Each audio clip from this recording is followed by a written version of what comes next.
Hey business guys, welcome back to the channel. And आप सभी इस चैनल पे आए तो डेफिनेटली आपको Amazon, फ्लिपकार्ट, मीशो सीखना ही है। एंड उसी के बारे में मैं आपको चीजें बताने भी वाला हूं। आपने थंबनेल तो देख ही लिया होगा कि Amazon, फ्लिपकार्ट, मीशो में हमें कौन से प्लेटफॉर्म पे सेल करना चाहिए, सबसे बड़ा क्वेश्चन। तो मैं खुद भी कोई नहीं होता डिसाइड करने वाला बिना किसी स्पेसिफिकेशंस के। तो आज इस बारे में पूरी बात करेंगे, बताएंगे कि Amazon में क्या अलग चीजें हैं, फ्लिपकार्ट में क्या अलग चीजें हैं और मीशो में क्या अलग चीजें हैं, और ये तीनों एक दूसरे को कैसे अलग बनाते हैं और हमें किस प्लेटफॉर्म पे सेल करना चाहिए। तो ये सब जानने के लिए वीडियो को एंड तक देखना। तो वीडियो स्टार्ट करते हैं और सबसे पहला पॉइंट रखते हैं बिजनेस मॉडल Amazon, फ्लिपकार्ट और मीशो का। सबसे पहले बात करूं Amazon की, तो यहां पर बिजनेस मॉडल होता है इन्वेंट्री प्लस FBA। इन्वेंट्री यानी मर्चेंट फुलफिलमेंट। इसका मतलब होता है आप डायरेक्टली खुद पार्सल्स पैक कर सकते हो और डिलीवरी बॉय को दे सकते हो, वो डायरेक्ट कस्टमर को पहुंचा देगा। FBA में होता है कि आपने particular products, bunch of products अपने वेयरहाउस में रखवा दिए FBA में, जैसे विजिबिलिटी एक्स होती है हमारी और ज्यादा ऑर्डर्स आने के चांसेस होते हैं बिकॉज कस्टमर को ट्रस्ट होता है। यहां पर दो मॉडल पे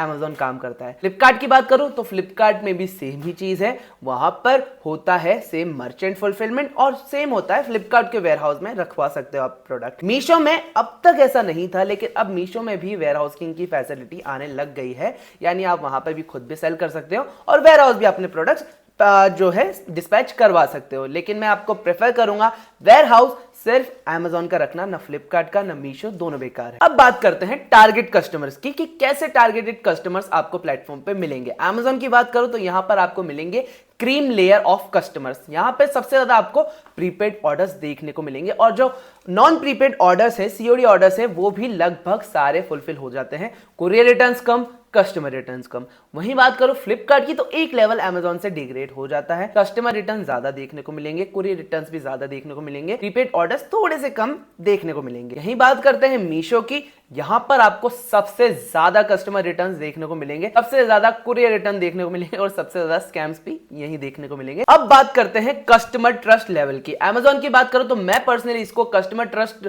लेवल के हिसाब से 5 स्टार रेटिंग दूंगा। फ्लिपकार्ट की बात करूं तो ना करते हुए 4 या 4.5 में इसको रेटिंग दूंगा। लेकिन कस्टमर ट्रस्ट के बेसिस पे मीशो की बात करूं तो सिर्फ मैं इसको 3 स्टार देना चाहूंगा, क्योंकि कस्टमर को मीशो पे ट्रस्ट नहीं है, या फिर एज ए सेलर भी बात कर लो तो मुझे कस्टमर पे बिल्कुल ट्रस्ट नहीं है। ईज ऑफ एंट्री, कितना आसान है इन प्लेटफॉर्म पे सेल करना।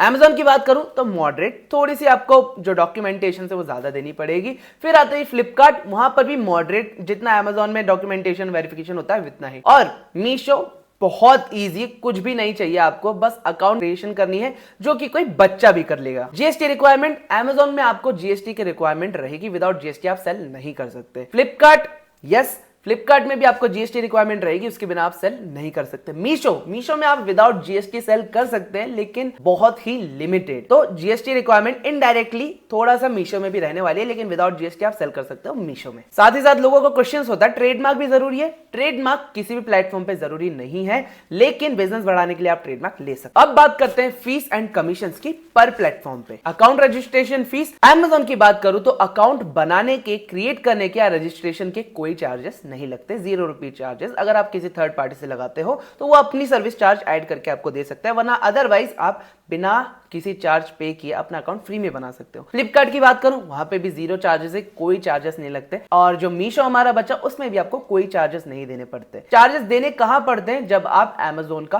ग्लोबल अकाउंट बनाते हो, यानी वर्ल्ड वाइड सेल करना चाहते हो, सिर्फ तब। रेफरल एंड कमीशन फीस, अभी Amazon ने रेफरल और कमीशन फीस पे बहुत बड़ा चेंज लाया है, फ्लिपकार्ट भी लाया है और मीशो पे तो था ही सही। Amazon की अगर बात करूं तो 299 के नीचे वाले प्रोडक्ट पे आपको 0 कमीशन देना है, यानी 0 रेफरल फीस आपको लगने वाली है, विच इज मच बेटर। और 299 से ऊपर वाले जो प्रोडक्ट हैं उनमें आपको 2 से लेके 25% तक की रेफरल फीस देनी पड़ सकती है। यही साथ में बात आती है Amazon बाजार की, वहां पर 599 से नीचे के प्रोडक्ट पे आपको कोई रेफरल फीस नहीं देनी, इवन फिक्स्ड फीस भी नहीं देनी है। अब बात करो फ्लिपकार्ट की, तो फ्लिपकार्ट में भी सेम रूल लाया गया है, वहां पे 1000 रुपीज के नीचे वाले प्रोडक्ट्स पे कोई जो है रेफरल फीस नहीं दी गई है। फिक्स्ड फीस दी गई है, लेकिन रेफरल फीस 0 है। उसके ऊपर की अगर मैं बात करूं तो 5 से 25% का तक की रेफरल फीस वहां पे वैलिड है। और मीशो की अगर बात करो तो मीशो पे तो कोई भी फीस नहीं है, 0% रेफरल फीस और 0% फिक्स। अभी एक्चुअल फिक्स फीस जिसे क्लोजिंग फीस भी बोलते हैं उसके बारे में बात कर लेते हैं। अमेजॉन की बात करो तो वहां पर 7 रुपए से लेके इवन 7 जीएसटी का होता है, 5 या 6 रुपए से लेके आपको ऑलमोस्ट 65 रुपीज तक की फिक्स्ड फीस देखने को मिल सकती है। अमेजॉन बाजार की बात करो तो वहां पे कोई फिक्स्ड फीस या क्लोजिंग फीस नहीं है। वहीं फ्लिपकार्ट की फिक्स्ड फीस की बात करो तो वहां पर आपको लग सकती है 10 से 50 रुपए के बीच में। और यही मीशो की बात करो तो यहां कोई फिक्स्ड फीस नहीं है। नाउ कम्स इस शिपिंग फीस। अमेजॉन की बात करते हैं, पहले यहां पर 40, 55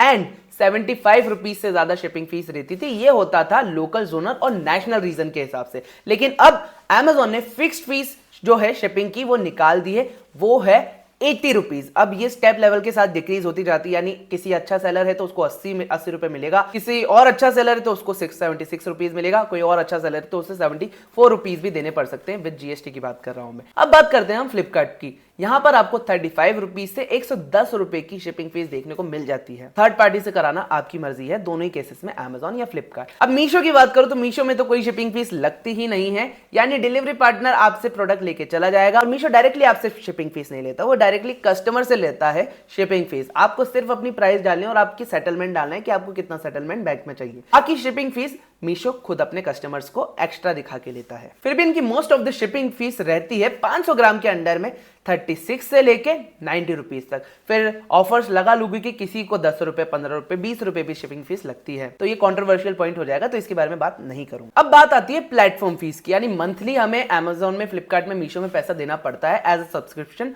तो नहीं।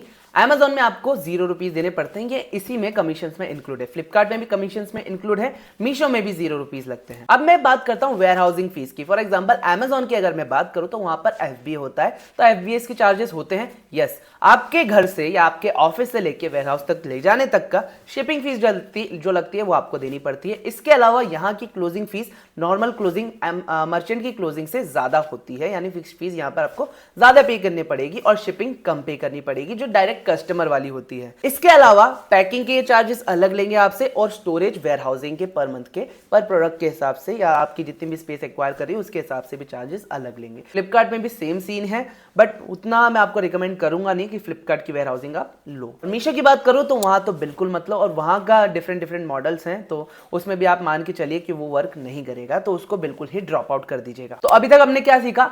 Cheapest platform to start with is Meesho, और highest cost but quality results हमें कहां से मिलेंगे? Amazon से। अब बात करते हैं शिपिंग कौन मैनेज कर सकता है। अगर मैं बात करूं Amazon की, तो आप चाहो तो Amazon के थ्रू शिपिंग करवा सकते हो, और आप चाहते हो थर्ड पार्टी जैसे डिलीवरी हो गया, शिप रॉकेट हो गया, या किसी और अदर प्लेटफॉर्म के थ्रू आप डिलीवरी करवाना चाहते हो, अगर आपको जो है पैसे अच्छे मिल रहे हैं, प्राइसिंग कम मिल रही है, तो आप उनसे भी करा सकते हो। यानी थर्ड पार्टी और Amazon दोनों के थ्रू आप करवा सकते हो, दोनों में आपके पास चॉइसेस है। लेकिन मेरा रिकमेंडेशन अभी भी Amazon के साथ रहेगा, बिकॉज ईजी शिप अगर आप कराते हो तो आपको बहुत सारे बेनिफिट्स देता है, और आपको जो क्लोजिंग फीस रहती है वो भी कम देनी पड़ती है। बात करो फ्लिपकार्ट में, तो फ्लिपकार्ट में भी सेम ही है। आप चाहो तो फ्लिपकार्ट के थ्रू अपने प्रोडक्ट्स शिप करवा सकते हो, जिसे बोलते हैं ई कार्ट, या फिर खुद थर्ड पार्टी भी ले सकते हो। मीशो की बात करो तो मीशो में तो ऑलरेडी ही थर्ड पार्टी वेंडर्स ही रहते हैं। वॉल्मो अभी नया आया, लेकिन थर्ड पार्टी वेंडर्स के थ्रू ही करते हैं। 5 से 6 डिलीवरी कुरियर पार्टनर्स इनके पास हैं, तो उनके थ्रू आपको करवाना पड़ता है। मीशो की कोई खुद की पर्सनल डिलीवरी नहीं है वॉल्मो के अलावा। सीओडी अवेलेबिलिटी, जी हाँ, इन सारे ही प्लेटफॉर्म पे सीओडी अवेलेबिलिटी है। अगर सीओडी अवेलेबिलिटी नहीं होती तो यहाँ पर कोई भी परचेस नहीं करता कस्टमर हमसे, बिकॉज ट्रस्ट ही इसलिए करते हैं क्योंकि सीओडी यहाँ पर अवेलेबल है। थर्ड पार्टी से भी कराते हैं तो वो भी आपको सीओडी अवेलेबल करवा के देंगे। बात करते हैं डिलीवरी स्पीड की। Amazon कस्टमर को 1 से 4 दिन के अंदर अंदर ही पार्सल डिलीवर कर देता है। अगर प्राइम मेंबरशिप ले रखी है और आप भी प्राइम सेलर हो तो 1 दिन या 2 दिन में ही जो है प्रोडक्ट कस्टमर तक डिलीवर हो जाता है। फ्लिपकार्ट में यही लगते हैं 2 से 5 दिन। मीशो में 3 से 7 बोलते हैं, लेकिन जाते जाते 10 दिन या 12 दिन भी लग जाते हैं। अब बात करते हैं पैन इंडिया रीच की। तो फ्लिपकार्ट और Amazon की अगर मैं बात करूं तो यहां पर सबसे ज्यादा पिन कोड जो है वो सर्विसेबल है, और मीशो में भी सेम ही सर्विसेबल है, लेकिन मीशो में टायर 2 और टायर 3 सिटीज के ज्यादा फोकस करते हैं, बिकॉज वहीं के इनके सबसे ज्यादा ऑर्डर्स आते हैं। तो ऑल ओवर रीच तीनों की फास्ट है और सबसे बेस्ट है। रिटर्न पिकअप्स ऑटोमेटेड होते हैं, यानी थर्ड पार्टी की अगर मैं बात करूं तो आपको एक एक रिटर्न शेड्यूल करके, और रिटर्न जब आता है कस्टमर रिटर्न या कुरियर रिटर्न, उसके भी आपको अमाउंट देने पड़ते हैं। लेकिन आप इनके थ्रू ही लेते हो, यानी थर्ड पार्टी से नहीं लेके इनके थ्रू लेते हो, तो इनकी शिपिंग फीस में ही वो सब कवर रहता है। बस रिटर्न जो आते हैं उस पर पेनल्टी लगती है, जो कि आप थर्ड पार्टी लो या नहीं लो, पेनल्टी आपको दोनों ही केसेस में भरनी पड़ती है, दोनों ही प्लेटफॉर्म के अकॉर्डिंग। रिटर्न भी यहाँ पे मैनेजेबल है और यही मेरा जो है सजेशन है कि इनकी ही जो थर्ड पार्टी पे ना जाके इनकी ही सर्विस प्रोवाइड करो, जब तक आपके 10,000 12,000 तक की प्रोडक्ट्स पर डे नहीं आते। अब बात करते हैं रिटर्न्स और आरटीओ की, किस में सबसे ज्यादा है। बात करेंगे कस्टमर रिटर्न की, तो Amazon की अगर मैं बात करूं तो यहां पर कम या फिर मॉडरेट जो है कस्टमर रिटर्न आपको देखने को मिलेंगे, क्योंकि बिना कस्टमर रिटर्न के तो किसी भी प्लेटफॉर्म पे सेल करना पॉसिबल है नहीं। फ्लिपकार्ट की बात करूं तो यहां पर Amazon से ज्यादा कस्टमर रिटर्न देखने को मिलेंगे, फिर भी बेयरेबल होते हैं, मीडियम। फिर बात करता हूं मैं मीशो की, यहां पर सबसे ज्यादा कस्टमर रिटर्न देखने को आपको मिलेंगे एंड कस्टमर रिटर्न्स समटाइम्स लोगों का लॉस भी करा के जाता है पूरा ओवरऑल बिजनेस में। फिर बात आती है आरटीओ की, यानी कुरियर रिटर्न्स, जिससे कोई पेनल्टी नहीं लगती लेकिन स्टिल एक मेजरेबल फैक्टर है। तो Amazon की बात करते हैं, यहां पर कुरियर रिटर्न्स सबसे कम होते हैं। फिर बात करता हूं फ्लिपकार्ट में, तो Amazon के कंपैरेटिवली ज्यादा होते हैं। फिर बात करते हैं मीशो की, जहां पर इन दोनों से कहीं गुना ज्यादा कोरियर रिटर्न्स आपको देखने को मिलते हैं एंड यहां से डैमेजेस भी बहुत निकलते हैं। अब बात करते हैं रिटर्न कॉस्ट की, कि कौन बेयर करता है और कितना बेयर करना पड़ता है। Amazon की अगर मैं बात करूं तो return cost, customer return cost जिसकी हम बात कर रहे हैं, यानी पेनल्टी, तो सबसे पहले तो आप ये समझ लो शिपिंग फीस जो लगी है वो तो आपके पास वापस नहीं आने वाली, बट इसके अलावा पेनल्टी भी आपको लगती है और ये जो कॉस्ट है सब सेलर बेयर करते हैं Amazon के केस में। यानी आपकी 80 रुपए शिपिंग लगी तो 80 रुपए गए, एंड इसके अलावा जो आपको पेनल्टी लगी है, पेनल्टी 40 रुपए से लेके 150 रुपए तक जा सकती है। वेट के अकॉर्डिंग ही ये मैटर करता है, तो 40 रुपए वेट और प्राइस के अकॉर्डिंग प्रोडक्ट की मैटर करता है, तो 40 रुपए से लेके 150 रुपए जा सकती है इसमें आपकी पेनल्टी। फ्लिपकार्ट की बात करूं तो फ्लिपकार्ट में भी सेलर को ही बेयर करना पड़ता है, वही शिपिंग कॉस्ट जो जा चुकी है वो जा चुकी है, उसके अलावा थोड़ी सी एक्स्ट्रा पेनल्टी। मीशो में जो है वो बोलते हैं प्लेटफॉर्म जो है वो भुगतता है, लेकिन एवरेज सेलर को ही भुगतना पड़ता है सब कुछ। और इसमें भी सेम चीज है, इसमें कोई पेनल्टी नहीं, डायरेक्ट रिवर्स शिपिंग फीस लगती है, 155 से स्टार्ट होती है और 200 से भी ऊपर जाती है। फ्रॉड रिस्क लाइन से चलेंगे, Amazon में कम, फ्लिपकार्ट में इससे ज्यादा और मीशो में बहुत ज्यादा। इतना सब कुछ देख लिया, अब सेल्स पोटेंशियल पे भी ध्यान दे लेते हैं कि किस प्लेटफॉर्म पे हम कितनी सेल्स एक्सपेक्ट कर सकते हैं। तो डेली कस्टमर बेस की बात करूं तो Amazon पे 3 से 5 करोड़ तक के कस्टमर्स आपको अवेलेबल होते हैं। यहीं फ्लिपकार्ट की बात करूं तो डेली कस्टमर्स यहां पर एक्टिव रहते हैं 2 से 3 करोड़, और मीशो पे सबसे ज्यादा एक्टिव कस्टमर्स हैं जो कि है 4 से 5 करोड़। अब एक एवरेज न्यू सेलर कितने ऑर्डर्स एक्सपेक्ट कर सकता है इन प्लेटफॉर्म से, तो Amazon की बात करो तो 5 से 10 प्रोडक्ट्स या ऑर्डर्स एक एवरेज सेलर एक्सपेक्ट कर सकता है Amazon से। फ्लिपकार्ट में 10 से 30 ऑर्डर्स एवरेज एक सेलर जो है वो एक्सपेक्ट कर सकता है, और मीशो पे 20 से 100 ऑर्डर्स एक न्यू सेलर एक्सपेक्ट कर सकता है इजीली। बट आप इसका रिटर्न रेट और मार्जिन जरूर कैलकुलेट करना, Amazon इनके बराबर ही जाएगा। अब बात करो स्केलिंग पोटेंशियल की, कि आप कितना ग्रो कर सकते हो, तो तीनों ही भाई, तीनों में आप अच्छा खासा ग्रो कर सकते हो। लेकिन अगर मैं वॉल्यूम के बारे में बात करूं तो मीशो जितना वॉल्यूम आपको कहीं देखने को नहीं मिलेगा। इतने ऑर्डर्स आप मीशो के अलावा इन दो प्लेटफॉर्म पे इजीली एक्सपेक्ट नहीं कर सकते। लेकिन बात वही पड़ती है कि मार्जिन्स भी देखना पड़ता है और बहुत सारी चीजें देखनी पड़ती है, तो हाँ बात बराबर पड़ जाती है, लेकिन मीशो भी आपको करोड़पति बना सकता है। अब आती है रिपीट कस्टमर्स की बारी, तो वही बात हम समझेंगे, इस चीज को बहुत कॉमन सी हो चुकी है। Amazon के रिपीट कस्टमर हाई हैं,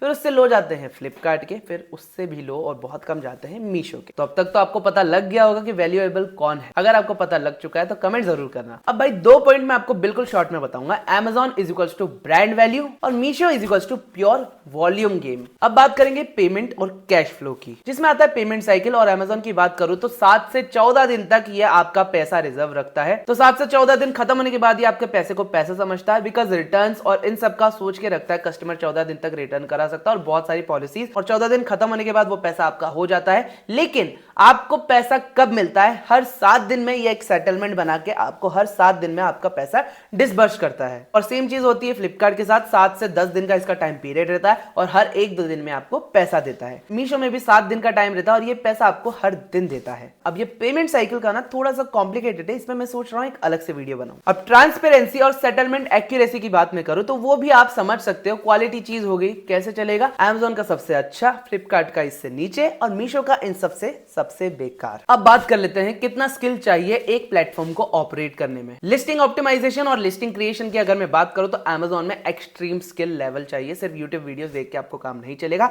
या फिर सीखते सीखते सीख जाओगे, ऐसा कह सकते हो। फ्लिपकार्ट की बात करूं तो बहुत मीडियम है, इजी लिस्टिंग्स हैं और इजी लिस्टिंग ऑप्टिमाइजेशन भी है। मीशो की बात करूं तो बहुत बेसिक है, एक छोटा बच्चा भी लिस्टिंग इजीली कर लेगा। कीवर्ड रिसर्च की बात करूं तो कीवर्ड काम आते हैं, कैसे काम आते हैं वो समझेंगे। Amazon की बात करूं तो बहुत ज्यादा इंपॉर्टेंट है, या कह लो मैंडेटरी है। फ्लिपकार्ट की बात करूं तो हेल्पफुल है, विदाउट इसके भी वर्क कर जाएगा, लेकिन लगा लो कीवर्ड्स अच्छे ही होते हैं, ऑप्शन दे रखा है तो बिल्कुल लगाना चाहिए। मीशो की बात करूं तो भाई कीवर्ड्स का ऑप्शन ही नहीं दे रखा, तो कीवर्ड्स मीशो में इतने रिक्वायरमेंट नहीं है। ब्रांडिंग की बात करते हैं तो बहुत ज्यादा इंपॉर्टेंट है भाई, बहुत ज्यादा इंपॉर्टेंट है Amazon में ब्रांडिंग। इसके बिना आपकी सेल्स आप कम ही एक्सपेक्ट करना। फ्लिपकार्ट की बात करूं तो ब्रांडिंग जो है वो मॉडरेट है, फ्लिपकार्ट खुद भी इस पे ध्यान नहीं देता है, देना चाहता है, दे नहीं पा रहा है। Amazon जितना तो बिल्कुल नहीं दे पा रहा है। मीशो में बात करूं तो ब्रांडिंग की जरूरत ही नहीं है, आप ट्रेडमार्क लगा के अपना ब्रांड नीचे शो कर सकते हो, लेकिन उसकी जरूरत इतनी नहीं है, कोई देखने नहीं आता। बहुत ज्यादा इंपॉर्टेंट फैक्टर प्राइस वॉर की, जहां पर आपका मार्जिन डिसाइड होता है। Amazon में प्राइस वॉर है, डेफिनेटली है, मैं ये नहीं बोलूंगा नहीं है, तो वहां पर मीडियम प्राइस वॉर है। आप प्राइस के एक्सपेक्टेशंस देख सकते हो, लेकिन रेटिंग्स का बहुत फर्क पड़ता है। रेटिंग्स देख लिया, अगर कस्टमर ने पसंद आ गया तो महंगे में भी खरीद लेगा। फ्लिपकार्ट में हाई प्राइस वॉर है भाई, बहुत ज्यादा ही प्राइस वॉर है, और कुछ सेलर्स तो प्राइस वॉर के चक्कर में अपना लॉस करा रहे हैं। मीशो एक्सट्रीम लेवल की प्राइस वॉर चल रही है, यहां तो आधे से ज्यादा सेलर लॉस में जा रहे हैं। ओके, अब वन वर्ड में आपके लिए कौन सा बेस्ट प्लेटफॉर्म रहने वाला है वो मैं आपको बताऊंगा। ब्रांड बिल्ड करनी है तो Amazon पे चले जाओ, प्राइवेट लेवल सेलर्स हो तो Amazon पे चले जाओ, प्राइस कॉम्पिटिटिव सेलर हो यानी आप सोचते हो कि आप प्राइस कॉम्पीट कर सकते हो तो फ्लिपकार्ट में चल जाओ या मीशो में चल जाओ। बिगिनर हो, कुछ भी नहीं आता, मीशो में चल जाओ। लो इन्वेस्टमेंट में स्टार्ट करना है, मीशो में चले जाओ। हाई मार्जिन चाहिए कम ऑर्डर सेल आउट करने के बाद भी, Amazon में चले जाओ। आपको लो मार्जिन चलेगा लेकिन वॉल्यूम हाई चाहिए, मीशो एक्सपेक्ट करो। समरी समझो, Amazon equals to brand plus premium plus stability. Flipkart is equals to competitive pricing but mass market. Meesho is equals to बहुत अच्छा वॉल्यूम, वो भी बिना किसी कमीशन के। तो यार मेरा एक पर्सनल सजेशन जरूर लेके जाना, आप एक प्लेटफॉर्म पे नहीं, कोशिश करो इन तीनों ही प्लेटफॉर्म पे साथ में शुरू कर सको। बिकॉज होता क्या है, कभी एक प्लेटफॉर्म आपको सेल नहीं दे पाया तो दूसरा देगा, दूसरा नहीं दे पाया तो तीसरा देगा। ऐसा मत सोचना कि हमें सिर्फ एक प्लेटफॉर्म से शुरुआत करनी चाहिए, ये मेरा पर्सनल सजेशन है। आप तीनों प्लेटफॉर्म से अपना वर्क जो है वो शुरू करो। तो आई थिंक अब आपको तीनों का कंपैरिजन बहुत अच्छी तरह समझ में आ गया होगा और आपको कोई और वीडियो देखने की अब जरूरत नहीं पड़ेगी। एंड इसके अलावा इस पूरी वीडियो की टेबल मैंने नीचे डिस्क्रिप्शन बॉक्स में दे दिया, आप जाके चेक कर सकते हो, डाउनलोड कर सकते हो, बिल्कुल फ्री है मेरी तरफ से। एंड अगर आपको ई कॉमर्स सीखना है, कोर्सेज चाहिए, पर्सनल 1-on-1 कंसल्टेंसी चाहिए, अकाउंट मैनेजमेंट चाहिए, या फिर ई कॉमर्स से रिलेटेड, प्लेटफॉर्म से रिलेटेड कुछ भी इश्यू, अकाउंट रिलॉन्च या फिर कुछ भी, तो आप नीचे डिस्क्रिप्शन चेक कर सकते हैं, मेजर लिंक्स के नाम से सेक्शन है, आप उसे चेकआउट कर लीजिए। और फ्री में अगर इतनी अच्छी गाइडेंस आपको अच्छी लगी है तो वीडियो को लाइक करके चैनल को सब्सक्राइब कर देना, और भी वीडियोस आपके लिए लेके आऊंगा।